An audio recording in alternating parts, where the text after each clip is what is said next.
Olá pessoal, hoje eu vou falar um pouquinho sobre inteligência artificial e vou comentar sobre um campo da inteligência artificial que eu gosto muito, que eu ando estudando e gosto bastante, que é o aprendizado por reforço. E aí eu decidi fazer uma aula introdutória sobre o tema, né? E aí vou seguindo, se der tudo certo, vou seguindo com uma série de aulas para vocês sobre o aprendizado por reforço, tá certo? Então, hoje nós vamos falar sobre inteligência artificial e um campo da inteligência artificial que é o aprendizado por reforço. Basicamente, pessoal, a inteligência artificial ela tem diversos subcampos, né? E um desses subcampos é o aprendizado de máquina, né? Que é muito falado hoje, né? O machine learning, né? O aprendizado de máquina, tá?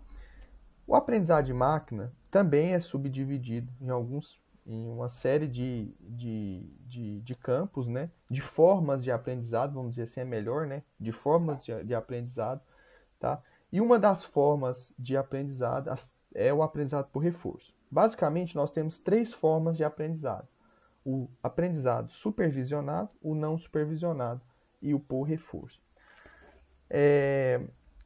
E só já adiantando, né, o aprendizado por reforço é uma das áreas mais avançadas da inteligência artificial, né, que é utilizado em veículos autônomos, robôs.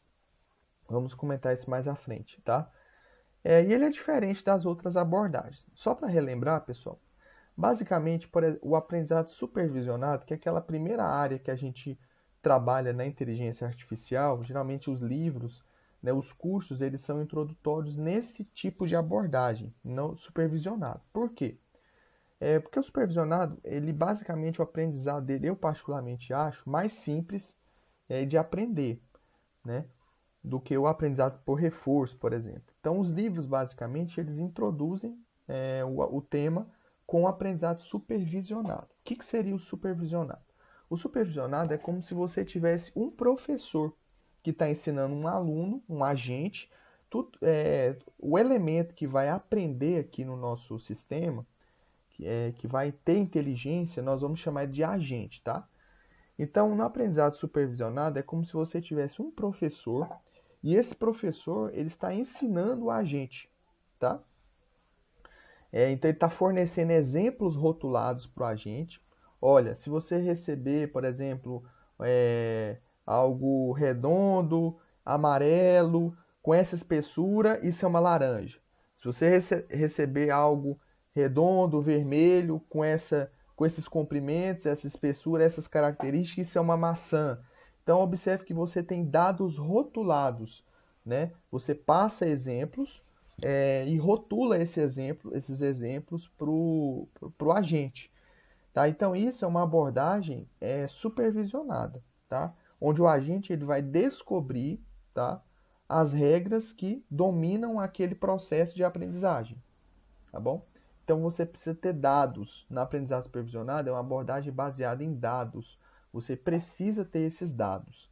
Tá? Então, olha só, no aprendizado supervisionado, um professor fornece exemplos para um agente. O agente aprende as regras que dominam aquele processo. Ah, então se eu receber um objeto alaranjado, com essa espessura, com esse comprimento, com essas características, isso é uma laranja.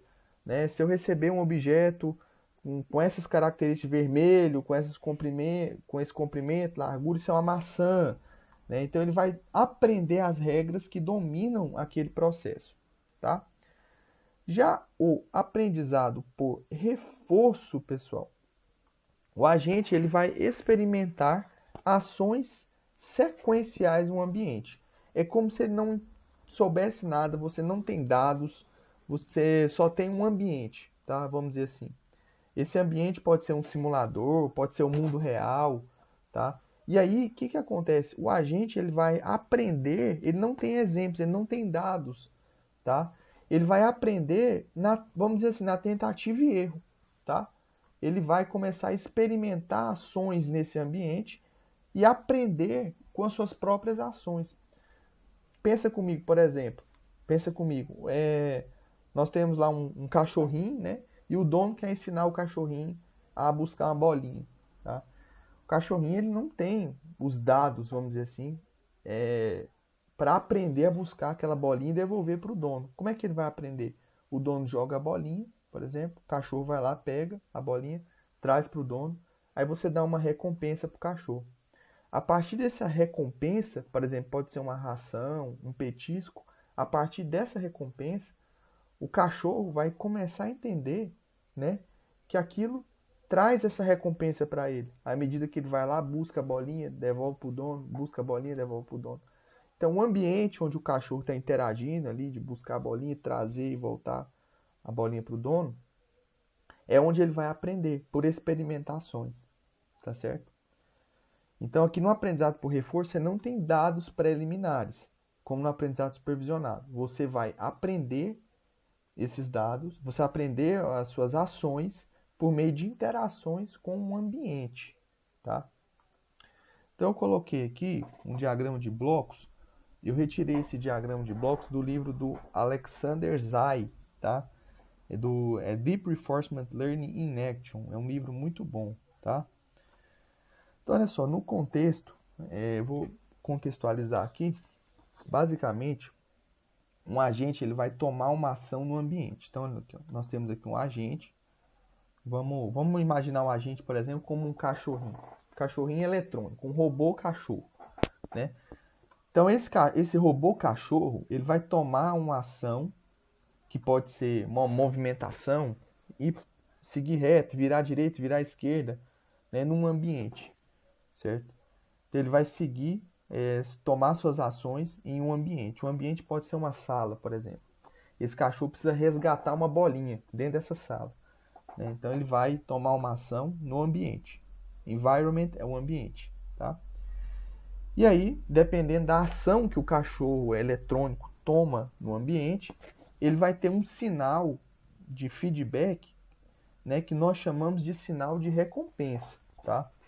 Quem é da área de controle e automação, nós podemos equiparar esse sinal de recompensa com o feedback, né, com o sinal de erro, por exemplo, comparar só, tá? Com o sinal de erro, feedback dos sistemas retroalimentados, que vocês estudaram lá em sistemas de controle. Lembra o controlador PID, por exemplo? Você tem ali um erro retroalimentado. Você pode imaginar a recompensa como um sistema retroalimentado. Então, dependendo da ação que você toma no ambiente, você recebe uma recompensa pelaquela sua ação, tá? E isso é parametrizado no seu algoritmo. Qual é o sinal de recompensa? É parametrizado no algoritmo.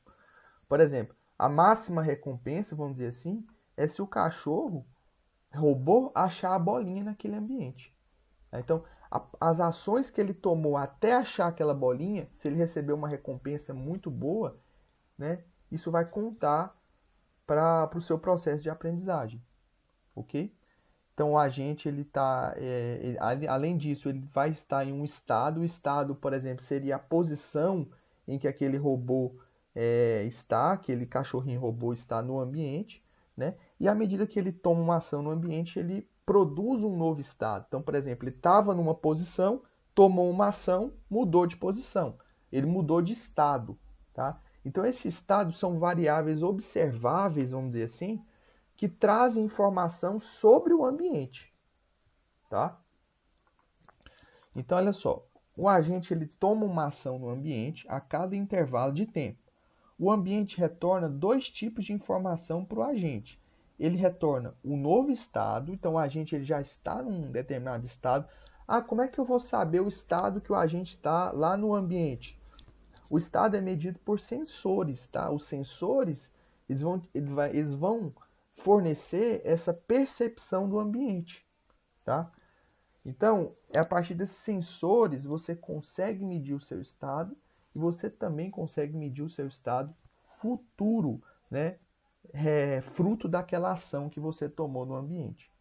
E além disso, você recebe uma recompensa por cada ação que você toma no ambiente. Pode ser uma recompensa boa ou pode ser uma recompensa ruim, uma penalização, tá? Então, a técnica do aprendizado por reforço, ele se aproxima muito de como os animais, seres vivos, podem aprender a fazer coisas, né? Eles aprendem a fazer, na verdade, tarefas, coisas que tragam o que? Satisfação, prazer. e evitam coisas que tragam o quê? Dor ou sofrimento, tá? Então, se aproxima muito de como a gente aprende a fazer coisas, né, no nosso dia a dia, esse tipo de aprendizagem, tá? E por que que nós estamos chamando aqui de deep learning, deep reinforcement learning?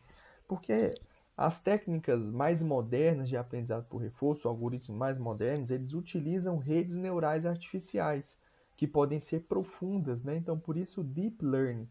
O deep learning remete, né, a redes neurais profundas. Tá? Então, você pode utilizar redes neurais, que é uma outra abordagem de inteligência artificial, né, para dentro do campo do aprendizado por reforço também. Então, hoje, a maioria das aplicações de aprendizado por reforço utilizam ou utilizaram redes neurais profundas em seu algoritmo, né? Então, por isso é a ideia de deep learning, né? Deep reinforcement learning, tá bom?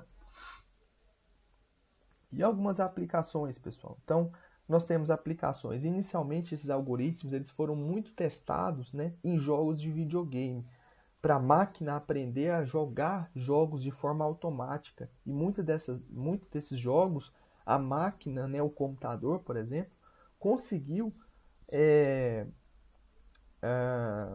superar o ser humano em alguns jogos, né? Tá? Então, inicialmente, alguns algoritmos propostos de aprendizado por reforço, eles foram aplicados em jogos de videogame, por exemplo. Tá? Então, veículos autônomos, drones, né? Também a parte de navegação autônoma, robótica móvel, né? Quem é da área de controle, esses algoritmos são muito utilizados também como uma forma de controle, tá? Então, eu sou da área de controle, eu fiz engenharia de controle, sou engenharia elétrica, eu sou da área de controle. Então, a parte de aprendizado por reforço é muito utilizada também dentro do campo do controle, tá? É um algoritmo que pode ser utilizado para controlar sistemas também, e muito eficiente, tá? E entre outras aplicações, tá bom? E onde eu posso treinar os meus algoritmos? Onde eu posso treinar? Eu posso treinar meus algoritmos, por exemplo, utilizando uma linguagem de programação, por exemplo, Python. Tá? Então, Python hoje traz muitos exemplos, né? Um ambiente muito vasto, uma comunidade que apoia bastante, tá? Para a área de aprendizado por reforço. Nós podemos citar, por exemplo, a biblioteca, né, o framework, o OpenAI, OpenAI Gym. O OpenAI Gym é uma biblioteca com diversos exemplos muito bacanas, por exemplo, uma navegação de um carrinho autônomo, né? Por exemplo, esse ambiente aqui, Lunar Lander, é um robozinho que está pousando na Lua. Você vai ensinar um robô a pousar na Lua, por exemplo. Então você pode testar seus algoritmos, você não precisa ter um robô ali, né? Um robô real. Você pode testar ele em simuladores, testar o seu algoritmo em simuladores. Né? A partir dos simuladores você consegue observar se o seu algoritmo está funcionando bem, por exemplo. E uma das linguagens de programação, você precisa conhecer uma linguagem de programação. Uma das linguagens de programação que você vai utilizar é o Python. Então, o Python é uma linguagem de programação poderosa que vai te dar a oportunidade de você aplicar esses algoritmos na prática. Tá bom? Bom, pessoal, então para a aula não ficar muito longa, essa introdução eu vou parar por aqui, tá? Vou parar por aqui a introdução e nas próximas aulas a gente continua o nosso curso, né, de aprendizado por reforço, tá bom? Muito obrigado.